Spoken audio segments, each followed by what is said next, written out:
Magandang araw mga ka-project. Kumusta kayo? Ito yung driving shoes ko mga ka-project. Tara at papalitan ko siya ng bagong sintas. At gagamit ako ng elastic shoelace.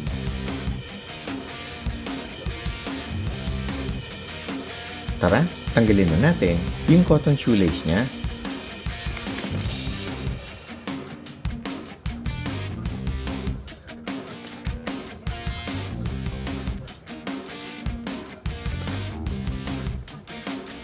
Tapos, saka natin ilagay itong elastic shoelace.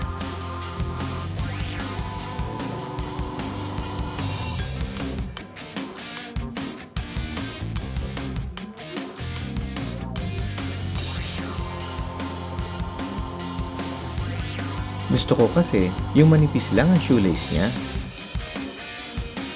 At ang gusto ko ay yung nakatali at walang ribbon knot. Para mas simple, komportable at madaling isuot at tanggalin.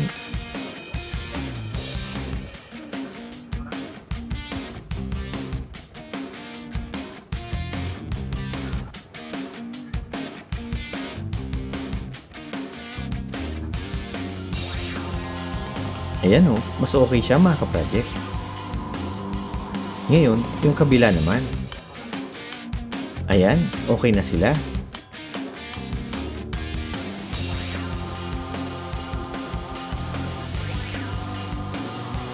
Ayan, okay na sila.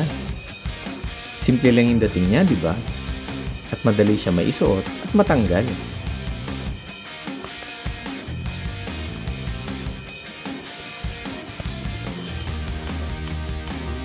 Ito na naman ang bago kong tuklas mga ka-project. Don't forget to subscribe. Maraming salamat.